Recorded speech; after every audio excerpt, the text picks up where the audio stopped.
Alkisah, suatu ketika Abu Nawas melihat-lihat kebunnya yang sudah lama tidak diurus. Di saat dirinya asyik melihat-lihat pohon di dalam kebun, tiba-tiba ada suara menghardik, "Ngapain kau masuk kebunku?" ujar seorang lelaki yang oleh penduduk setempat berjuluk Tuan Tanah. "Apa?" Abu Nawas kaget bukan kepalang. "Ini kebun milikku, jangan mengaku aku ya," lanjut Abu Nawas dengan suara tak kalah kencang. Abu Nawas dan Tuan Tanah sama-sama kekeh mengklaim itu kebun miliknya. Kasus ini jelas ruwet karena pemilik kebun kala itu tidak memiliki surat-surat tanda kepemilikan. Cara musyawarah dan mufakat tak bisa putus. Keduanya mengaku itu kebunnya. Tak ada jalan lain bagi Abu Nawas, kecuali melapor kepada Baginda Raja Harun al-Rasyid. Ini masalah rumit Abu. Agar masalahnya bisa diputus secara adil, maka mesti ditangani oleh hakim yang bijaksana. Ujar Baginda angkat tangan. "Baik Baginda," sambut Abu Nawas dengan takzim. Persoalannya, siapa hakim yang akan menangani itu juga bukan perkara mudah. Biasanya urusan yang ruwet seperti ini menjadi pekerjaan Abu Nawas. Kini justru Abu Nawas sendiri yang berperkara, jadi mesti dicari hakim yang selevel Abu Nawas untuk menangani kasus ini. Baginda Raja akhirnya mendapatkan hakim yang paling baik reputasinya di Baghdad. Hakim ini terkenal cerdas dan berwibawa. Orang-orang yang berperkara dengannya selalu puas. Baginda yakin, hakim ini akan memutuskan perkara ini dengan adil. Maka pada hari yang sudah ditentukan, sidang pun dilakukan, di salah satu ruang di istana. Dalam sidang itu, selain pihak yang bersengketa, hadir juga Baginda Raja. Rupanya Baginda ingin tahu siapa sesungguhnya yang mengaku-ngaku dan biang kerok keruwetan ini. Baginda yakin klaim Abu Nawas atas kebunnya tidak mengada-ada. Tapi sangat sulit bagi dirinya untuk begitu saja memenangkan Abu Nawas. Nah, untuk menguji kebenaran pengakuan atas klaim kebun itu, maka hakim bertanya kepada kedua belah pihak yang bersengketa, "Berapa jumlah pohon di dalam kebunmu?" tanya hakim. Tuan Tanah tampak kebingungan, bahkan cenderung panik. Sedangkan Abu Nawas tampak lebih tenang.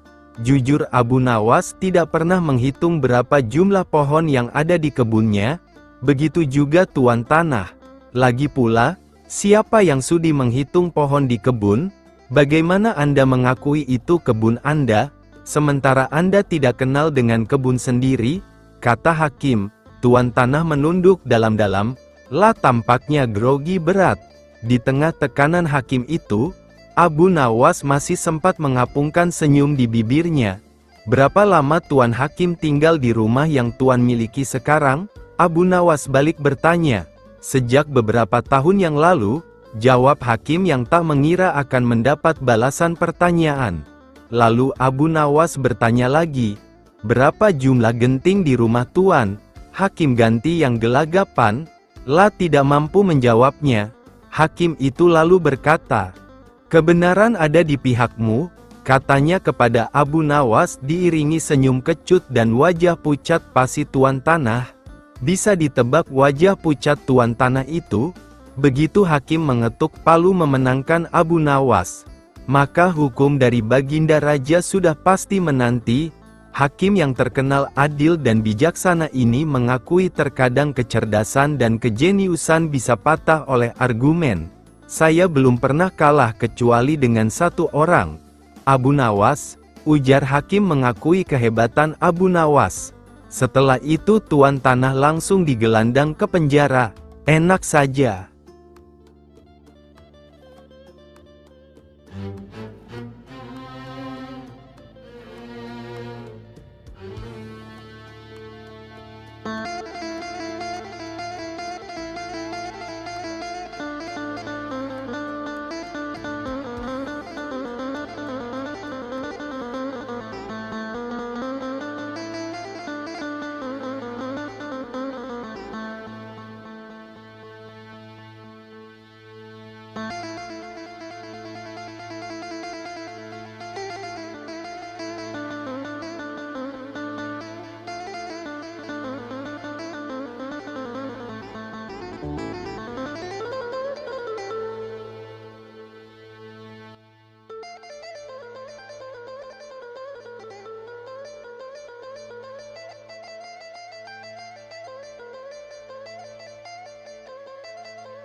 Kelakuan Abu Nawas biar dianggap konsisten oleh Baginda Raja.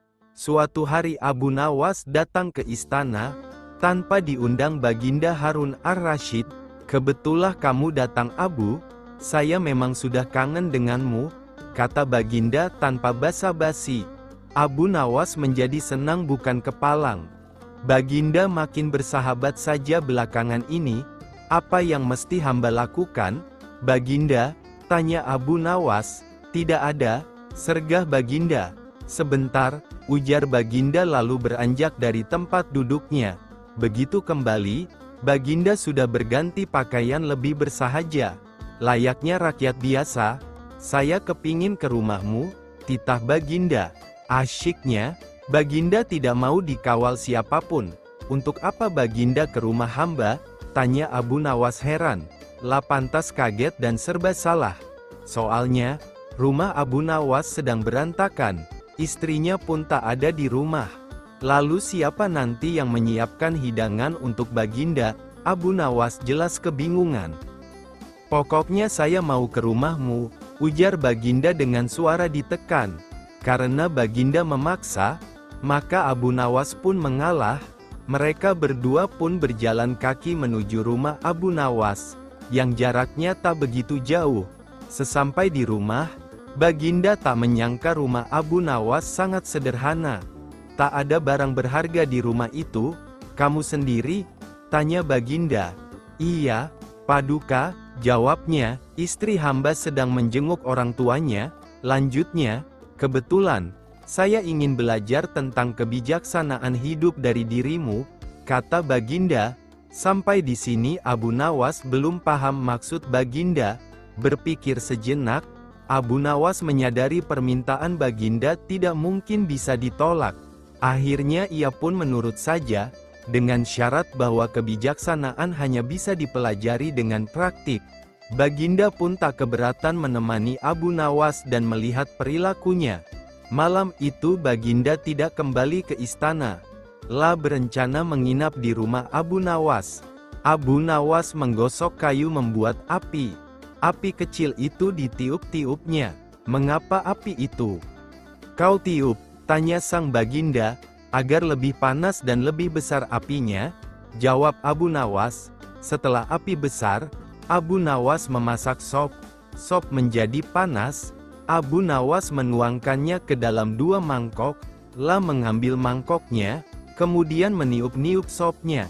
"Mengapa sop itu kau tiup?" tanya Baginda lagi.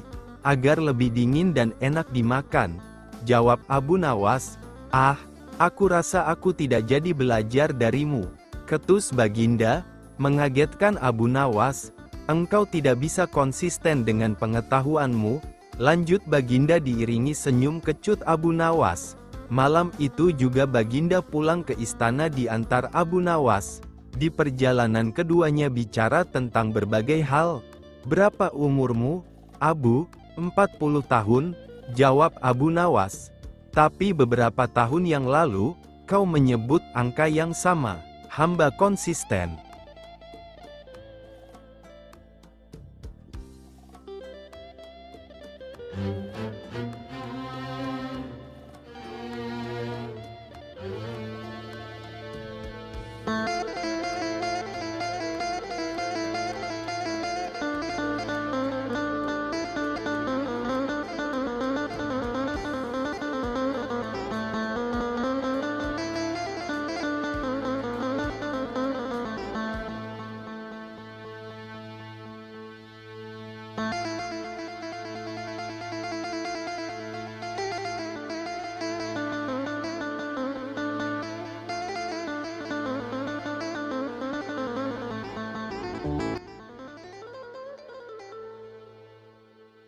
Gara-gara mimpi, Baginda Raja mengusir Abu Nawas. Mimpi buruk yang dialami Baginda Raja Harun al-Rasyid tadi malam menyebabkan Abu Nawas diusir dari negeri Baghdad.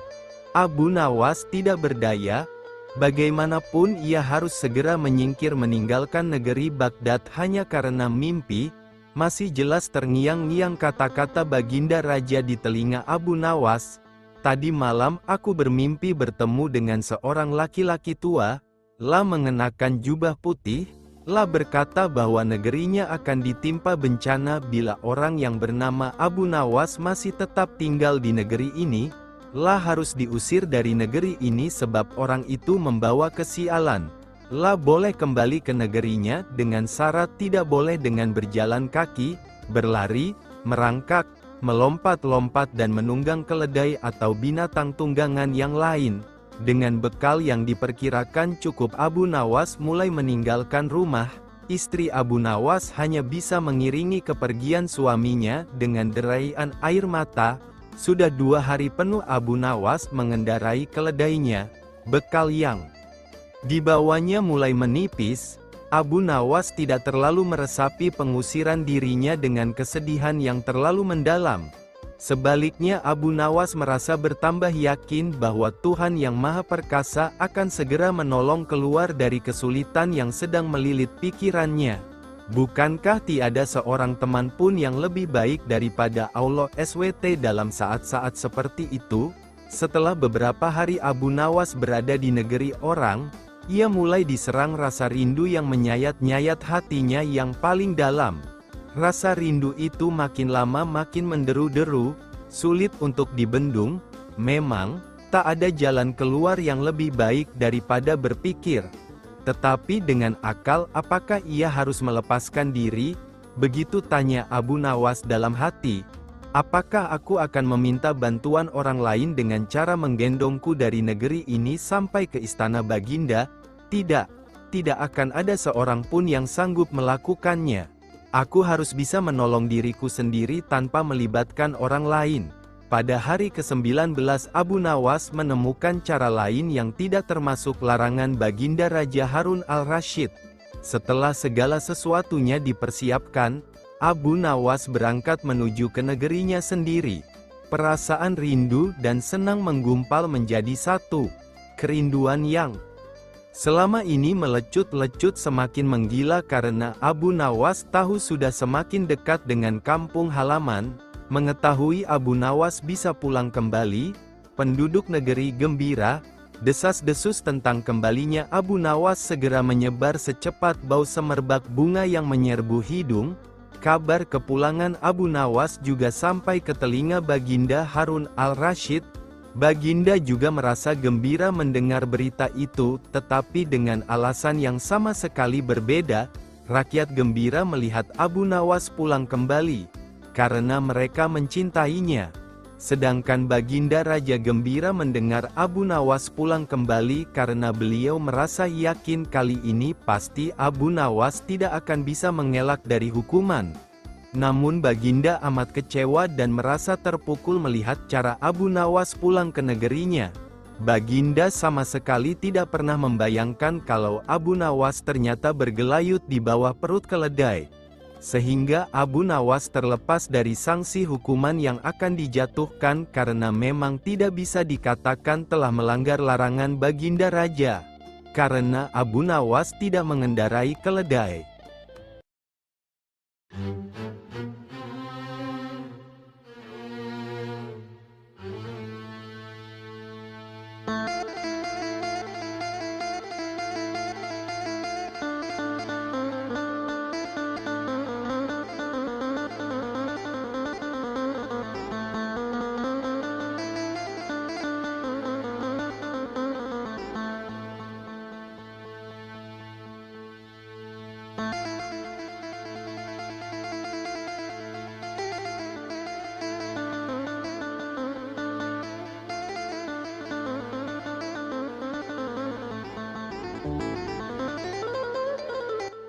Abu Nawas ternyata perenang yang tangguh. Baginda berdecak kagum al-kisah. Pada suatu yang cerah Raja Harun al-Rasyid memanggil Abu Nawas. Hari ini saya punya misi lain untukmu, Abu Nawas, titah Raja dengan wajah serius. Apa yang harus saya kerjakan, Yang Mulia? Tanya Abu Nawas penuh tanda tanya. Kau tahu bahwa kita punya teluk yang luas, bukan? Tanya Raja kemudian. Menyedihkan sekali tak seorang pun pernah menyeberang teluk. Saya bertanya-tanya, apakah mungkin seorang manusia berenang ke seberang teluk? Lanjut Baginda Raja. Abu Nawas masih khusyuk mendengar titah selanjutnya, ketika Baginda berujar, "Abu, saya butuh kau menjawab keingintahuanku, saya mau kau mengambil misi ini sebagai tugas terhormat." Titah raja akhirnya, "Tuan, saya bukan seorang perenang yang baik." Gila Abu Nawas dengan wajah pucat. "Saya tahu," ucap Baginda mendesak. "Tapi setiap orang mengetahui kalau kau adalah pria terpintar di negeri ini, kau harus dapat mengerjakan tugas ini," kata raja dengan nada memaksa. Abu Nawas tidak bisa berkutik. Dia tergagap, kemudian dengan sangat terpaksa dia berujar, "Ya, saya akan mengerjakannya, Yang Mulia." Pertemuan selesai. Abu Nawas menggerutu begitu meninggalkan istana.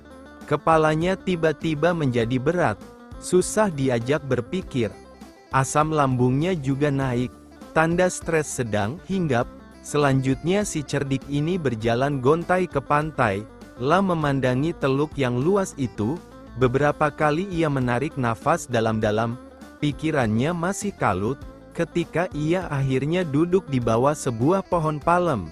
Dia mencoba mencari ide menyiasati misi yang mustahil itu. Pada waktu itu ia melihat pakaian anak-anak tergeletak di atas bebatuan di sampingnya. Di mana anak itu?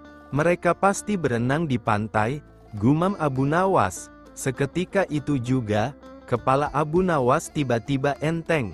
Asam lambungnya normal-normal saja. Cuma hanya kepingin makan yang enak-enak. Senyumnya pun terkembang. Nampaknya ia telah menemukan ide cemerlang. Abu Nawas lalu pulang dan bangun pagi-pagi sekali pada hari berikutnya. Dia segera pergi ke pantai, sambil tersenyum. Abu Nawas melepaskan pakaian dan cincinnya lalu meletakkannya di pasir. Juga melepaskan sepatunya dan meletakkannya di samping pakaiannya. Setelah itu, Abu Nawas kembali lagi ke rumah. 1 jam kemudian raja dan para menterinya datang ke pantai. Mereka terkaget-kaget ketika mengetahui ada pakaian Abu Nawas yang teronggok di atas pasir. Mereka pun berspekulasi, Abu Nawas sedang berenang mengarungi laut untuk mencapai teluk. "Luar biasa, ini orang," gumam Baginda geleng-geleng kepala. Tapi sebagian dari mereka meragukan kalau Abu Nawas yang punya kemampuan berenang pas-pasan berani mengarungi laut. Untuk membuktikan rasa penasaran, mereka semua akhirnya sepakat untuk mendatangi rumah Abu Nawas. Sampai di rumah Abu Nawas, raja dan para menteri hanya ditemui oleh istrinya. Mengatakan kalau Abu Nawas meninggalkan rumah pagi hari sebelumnya. "Kemarin ia mengatakan padaku bahwa ia akan berenang menyeberangi teluk. Dia berkata bahwa Yang Mulia memerintahkannya melakukan demikian. Sebenarnya saya tak tega membiarkannya pergi karena saya tahu ia bukan perenang yang baik," kata wanita itu dengan sedih. Tiba-tiba datang seorang pengawal istana melapor, "Yang Mulia, Abu Nawas ditemukan." Pengawal itu kemudian bercerita jika pada sore hari 3 nelayan di pantai melihat seorang pria berenang. Ketika mereka mendekatinya, mereka tahu bahwa yang berenang adalah Abu Nawas. Karena terlihat sangat lelah, maka mereka membantu Abu Nawas mencapai pantai. Tapi tak lama setelah itu Abu Nawas malah pingsan. Tak lama setelah itu, raja dan beberapa pengawal pergi ke pantai. Raja lalu duduk di samping Abu Nawas. "Abu, Abu," panggil raja sambil menggoyang-goyangkan tubuh Abu Nawas. Pelan sekali, Abu Nawas membuka matanya. Legalah hati Raja Harun al-Rasyid. Memegang tubuh Abu Nawas dengan erat. Terlihat sangat menyesal karena telah menyebabkan Abu Nawas menderita. Abu Nawas tersenyum tipis ketika sang raja memeluknya dan mengatakan, "Kau hebat, Abu."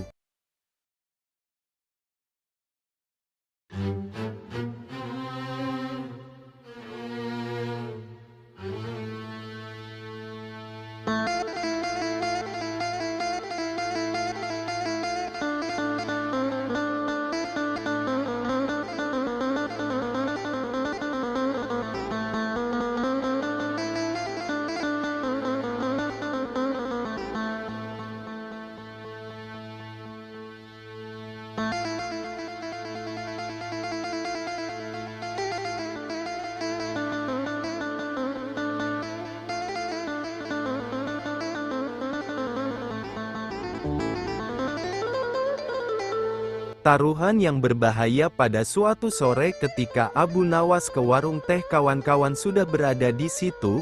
Mereka memang sengaja sedang menunggu Abu Nawas. Nah, ini Abu Nawas datang. Kata salah seorang dari mereka. "Ada apa?" kata Abu Nawas sambil memesan secangkir teh hangat. "Kami tahu engkau selalu bisa melepaskan diri dari perangkap-perangkap yang dirancang Baginda Raja Harun al-Rasyid. Tetapi kami yakin kali ini engkau pasti dihukum Baginda Raja bila engkau berani melakukannya." Kawan-kawan Abu Nawas membuka percakapan. "Apa yang harus kutakutkan? Tidak ada sesuatu apapun yang perlu ditakuti kecuali kepada Allah SWT," kata Abu Nawas menentang. "Selama ini belum pernah ada seorang pun di negeri ini yang berani memantati Baginda Raja Harun al-Rasyid." "Bukankah begitu hai Abu Nawas?" tanya kawan Abu Nawas. "Tentu saja tidak ada yang berani melakukan hal itu karena itu adalah pelecehan yang amat berat, hukumannya pasti dipancung," kata Abu Nawas memberitahu. "Itulah yang ingin kami ketahui darimu. Beranikah engkau melakukannya?" "Sudah kukatakan bahwa aku hanya takut kepada Allah SWT saja. Sekarang apa taruhannya bila aku bersedia melakukannya?" Abu Nawas ganti bertanya. 100 keping uang emas. Di samping itu Baginda harus tertawa tatkala engkau pantati," kata mereka. Abu Nawas pulang setelah menyanggupi tawaran yang amat berbahaya itu. Kawan-kawan Abu Nawas tidak yakin Abu Nawas sanggup membuat Baginda Raja tertawa, apalagi ketika dipantati. Kayaknya kali ini Abu Nawas harus berhadapan dengan Algojo pemenggal kepala. Minggu depan Baginda Raja Harun al-Rasyid akan mengadakan jamuan kenegaraan. Para menteri, pegawai istana dan orang-orang dekat Baginda diundang, termasuk Abu Nawas. Abu Nawas merasa hari-hari berlalu dengan cepat karena ia harus menciptakan jalan keluar yang paling aman bagi keselamatan lehernya dari pedang Algojo. Tetapi bagi kawan-kawan Abu Nawas hari-hari terasa amat panjang, karena mereka tak sabar menunggu pertaruhan. Yang amat mendebarkan itu, persiapan-persiapan di halaman istana sudah dimulai. Baginda Raja menginginkan perjamuan nanti meriah, karena Baginda juga mengundang raja-raja dari negeri sahabat. Ketika hari yang dijanjikan tiba, semua tamu sudah datang kecuali Abu Nawas. Kawan-kawan Abu Nawas yang menyaksikan dari jauh merasa kecewa karena Abu Nawas tidak hadir. Namun ternyata mereka keliru. Abu Nawas bukannya tidak datang tetapi terlambat sehingga Abu Nawas duduk di tempat yang paling belakang. Ceramah-ceramah yang mengesankan mulai disampaikan oleh para ahli pidato. Dan tibalah giliran Baginda Raja Harun al-Rasyid menyampaikan pidatonya. Seusai menyampaikan pidato, Baginda melihat Abu Nawas duduk sendirian di tempat yang tidak ada karpetnya. Karena merasa heran, Baginda bertanya, "Mengapa engkau tidak duduk di atas karpet?" "Paduka yang mulia, hamba haturkan terima kasih atas perhatian Baginda. Hamba sudah merasa cukup bahagia duduk di sini," kata Abu Nawas. "Wahai Abu Nawas, majulah dan duduklah di atas karpet, nanti pakaianmu kotor karena duduk di atas tanah," Baginda Raja menyarankan. "Ampun tuanku yang mulia, sebenarnya hamba ini sudah duduk di atas karpet." Baginda bingung mendengar pengakuan Abu Nawas. Karena Baginda melihat sendiri Abu Nawas duduk di atas lantai. "Karpet yang mana yang engkau maksudkan wahai Abu Nawas?" tanya Baginda masih bingung. "Karpet hamba sendiri tuanku yang mulia. Sekarang hamba selalu membawa karpet kemanapun hamba pergi," kata Abu Nawas seolah-olah menyimpan misteri. "Tetapi sejak tadi aku belum melihat karpet yang engkau bawa," kata Baginda Raja bertambah bingung. "Baiklah Baginda yang mulia, kalau memang ingin tahu maka dengan senang hati hamba akan menunjukkan kepada Paduka yang mulia," kata Abu Nawas sambil beringsut-ringsut ke depan. Setelah cukup dekat dengan Baginda, Abu Nawas berdiri kemudian menungging menunjukkan potongan karpet yang ditempelkan di bagian pantatnya. Abu Nawas kini seolah-olah memantati Baginda Raja Harun al-Rasyid. Melihat ada sepotong karpet menempel di pantat Abu Nawas, Baginda Raja tak bisa membendung tawa sehingga beliau terpingkal-pingkal diikuti oleh para undangan. Menyaksikan kejadian yang menggelikan itu, kawan-kawan Abu Nawas merasa kagum.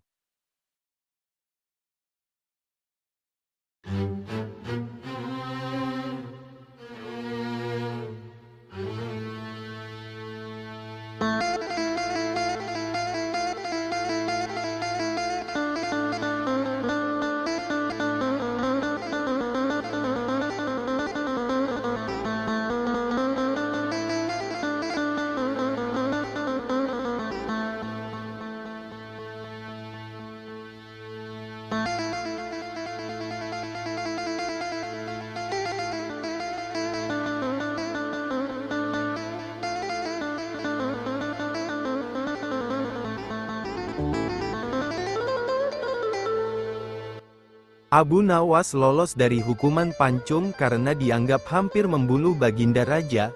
Maka Abu Nawas mendapat celaka. Dengan kekuasaan yang absolut, Baginda memerintahkan prajurit-prajuritnya untuk langsung menangkap dan menyeret Abu Nawas untuk dijebloskan ke dalam penjara. Berikut ini kisah Abu Nawas yang lolos dari hukuman pancung. Waktu itu Abu Nawas sedang bekerja di ladang karena musim kentang akan tiba. Namun tanpa alasan yang jelas prajurit kerajaan langsung menyeret Abu Nawas sesuai dengan titah paduka raja. Abu Nawas tiada mampu berkutik dan kini ia mendekam di dalam penjara. Beberapa hari lagi kentang-kentang itu harus ditanam, sedangkan istrinya tidak cukup kuat untuk mencangkul. Tidak ada yang bisa dilakukan di dalam penjara kecuali mencari jalan keluar. Sudah 2 hari ia meringkuk di dalam penjara, wajahnya terlihat murung. Karena khawatir dengan keadaan istrinya, maka pada hari ketiga Abu Nawas memanggil seorang pengawal. "Bisakah aku minta tolong kepadamu?" kata Abu Nawas. "Apa itu?" kata pengawal. Abu Nawas pun meminta pensil dan selembar kertas untuk menulis surat kepada istrinya. "Aku harus menyampaikan sebuah rahasia penting, yang hanya boleh diketahui oleh istriku saja," katanya. Pengawal itu berpikir sejenak, lalu pergi meninggalkan Abu Nawas. Ternyata pengawal itu menghadap raja untuk melapor. Mendengar laporan dari pengawal, Baginda Raja bergumam, "Mungkin kali ini aku bisa mengalahkan Abu Nawas." Gumannya, surat rahasia Abu Nawas. Abu Nawas menulis surat yang berbunyi, "Wahai istriku, jangan engkau sekali-kali menggali ladang kita, karena aku menyembunyikan harta karun dan senjata di situ. Dan tolonglah jangan bercerita kepada siapapun." Tentu saja surat itu dibaca oleh Baginda Raja, karena beliau ingin tahu apa sebenarnya rahasia Abu Nawas. Setelah membaca surat itu, Baginda Raja merasa puas dan memerintahkan beberapa pekerja istana untuk menggali ladang Abu Nawas. Istri Abu Nawas yang berada di rumah menjadi heran. 5 hari kemudian Abu Nawas menerima surat dari istrinya. Dalam surat tersebut istrinya mengatakan bahwa ladang mereka telah digali oleh pekerja istana dan istrinya bingung harus melakukan apa. Rupanya istri Abu Nawas belum mengerti muslihat suaminya. "Sekarang engkau bisa menanam kentang di ladang tanpa harus menggali." "Wahai istriku, kali ini Baginda tidak bersedia membaca surat Abu Nawas lagi karena Baginda Raja makin mengakui keluarbiasaan akal Abu Nawas. Baginda semakin merasa tertantang untuk mengalahkan Abu Nawas." La pun berpikir sejenak, kemudian beliau segera memerintahkan penjaga penjara untuk membebaskan Abu Nawas. Baginda Raja tidak ingin ada resiko yang lebih buruk. Abu Nawas memang girang bukan kepalang. Tetapi ia juga merasa gundah gulana karena Abu Nawas yakin bahwa saat ini Baginda telah merencanakan sesuatu dan Abu Nawas pun segera mencari akal untuk mengantisipasi rencana Baginda. Ahli ramal pada hari itu juga Abu Nawas mengumumkan dirinya sebagai ahli nujum, atau tukang ramal nasib. Sejak membuka praktik meramal, Abu Nawas sering mendapat panggilan dari orang-orang terkenal. Mendengar Abu Nawas mendadak menjadi ahli ramal, maka Baginda tanpa pikir panjang memerintahkan prajurit untuk menangkapnya. Karena dianggap membahayakan, Abu Nawas lalu digiring menuju tempat kematian. Tukang penggal kepala pun sudah menunggu dengan pedang yang baru diasah. Ketika Algojo sudah siap mengayunkan pedang, tiba-tiba Abu Nawas tertawa, sehingga membuat Baginda menangguhkan pemanculungan. "Hai Abu Nawas, apakah engkau tidak merasa ngeri menghadapi pedang Algojo?" tanya Raja. "Ngeri tuanku yang mulia. Tetapi hamba juga merasa gembira," jawab Abu Nawas. "Mengapa engkau merasa gembira?" tanya Baginda kaget. "Betul Baginda yang mulia. Karena tepat 3 hari setelah kematian hamba maka Baginda akan mangkat menyusul hamba ke liang lahat. Karena hamba tidak bersalah sedikit pun," jawab Abu Nawas. Baginda Raja bergetar mendengar kata Abu Nawas dan tentu saja hukuman pancung dibatalkan. Itulah kisah Abu Nawas yang setiap ucapannya mengandung hikmah doa hingga sang Raja ngeri juga mendengar penuturannya. Antara sahabat dan keyakinan, Abu Nawas, kata Baginda Raja Harun al-Rasyid, "Daulat Paduka yang mulia," jawab Abu Nawas, "aku akan berterus terang kepadamu bahwa kali ini engkau aku panggil bukan untuk kupermainkan atau aku perangkap. Tetapi aku benar-benar memerlukan bantuanmu." Kata Baginda, "Apakah gerangan yang bisa hamba lakukan untuk Paduka?"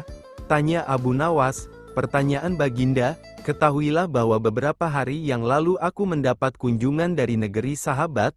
Kebetulan rajanya beragama Yahudi.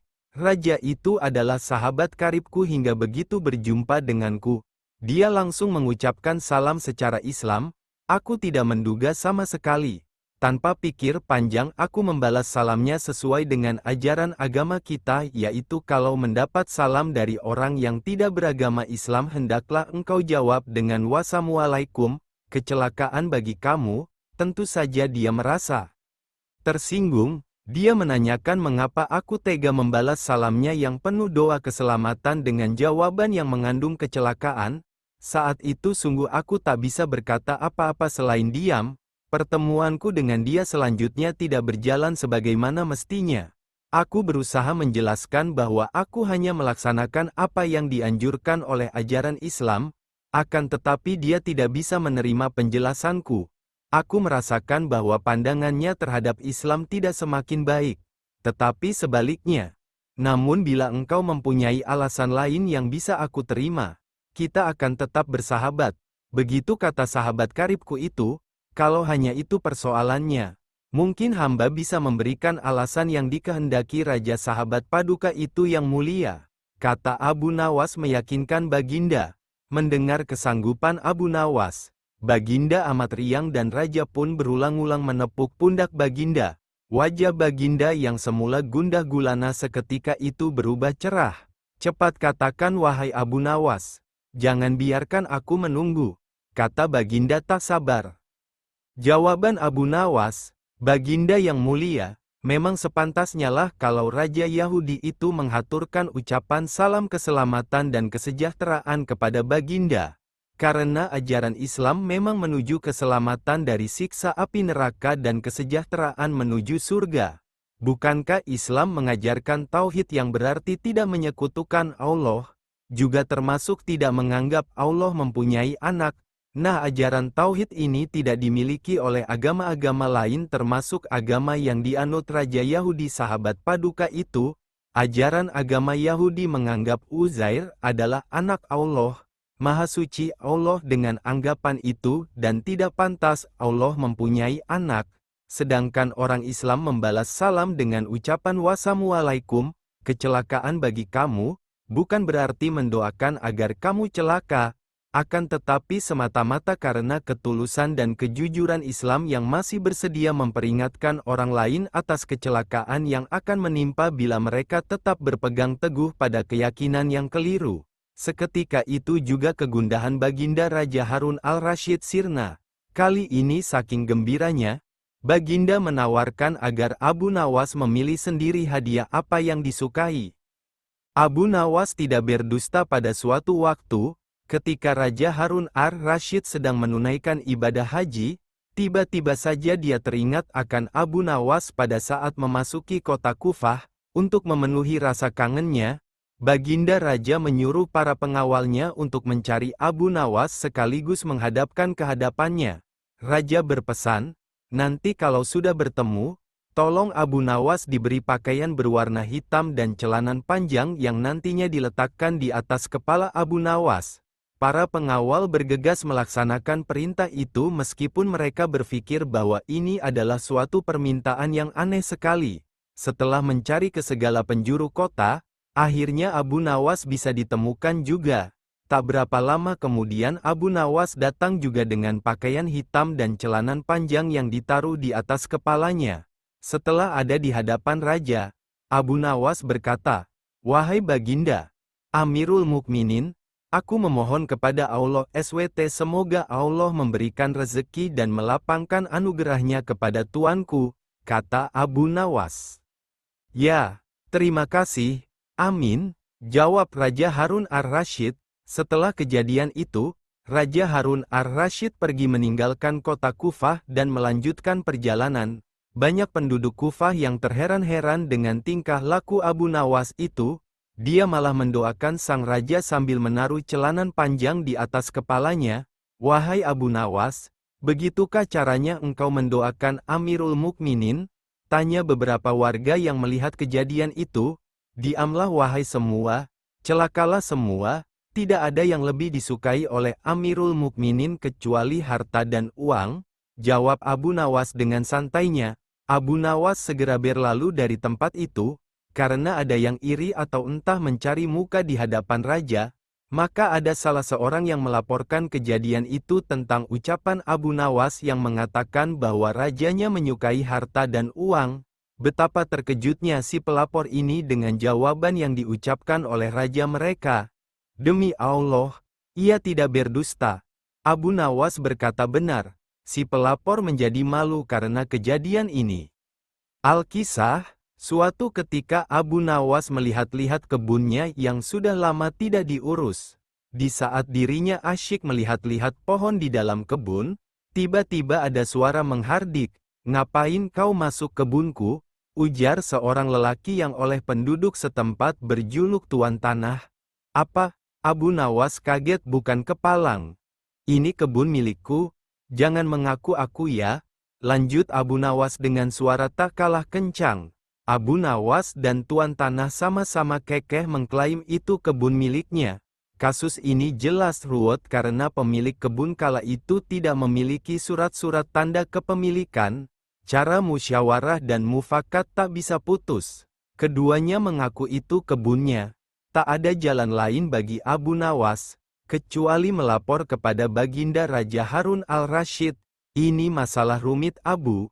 Agar masalahnya bisa diputus secara adil, maka mesti ditangani oleh hakim yang bijaksana," ujar Baginda angkat tangan. "Baik Baginda," sambut Abu Nawas dengan takzim. "Persoalannya, siapa hakim yang akan menangani itu juga bukan perkara mudah." Biasanya urusan yang ruwet seperti ini menjadi pekerjaan Abu Nawas. Kini justru Abu Nawas sendiri yang berperkara, jadi mesti dicari hakim yang selevel Abu Nawas untuk menangani kasus ini. Baginda Raja akhirnya mendapatkan hakim yang paling baik reputasinya di Baghdad. Hakim ini terkenal cerdas dan berwibawa. Orang-orang yang berperkara dengannya selalu puas. Baginda yakin, hakim ini akan memutuskan perkara ini dengan adil.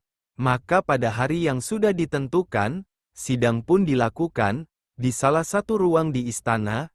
Dalam sidang itu, selain pihak yang bersengketa, hadir juga Baginda Raja. Rupanya Baginda ingin tahu siapa sesungguhnya yang mengaku-ngaku dan biang kerok keruwetan ini. Baginda yakin klaim Abu Nawas atas kebunnya tidak mengada-ada. Tapi sangat sulit bagi dirinya untuk begitu saja memenangkan Abu Nawas.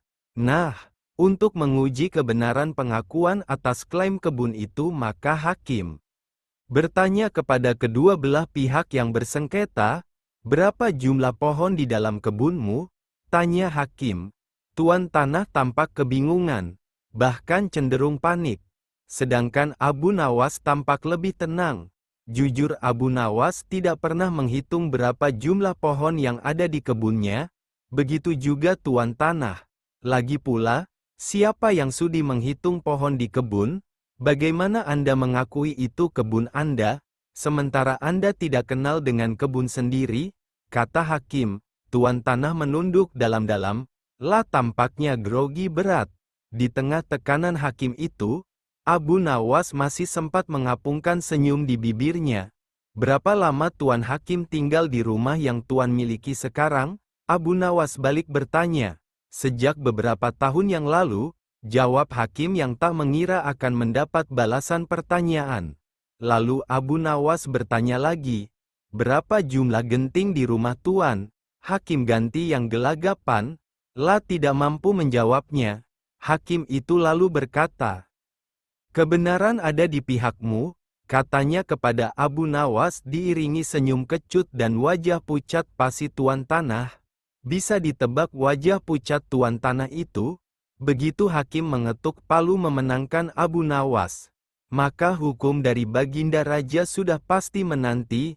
Hakim yang terkenal adil dan bijaksana ini mengakui terkadang kecerdasan dan kejeniusan bisa patah oleh argumen. "Saya belum pernah kalah kecuali dengan satu orang, Abu Nawas," ujar hakim mengakui kehebatan Abu Nawas. Setelah itu tuan tanah langsung digelandang ke penjara. Enak saja.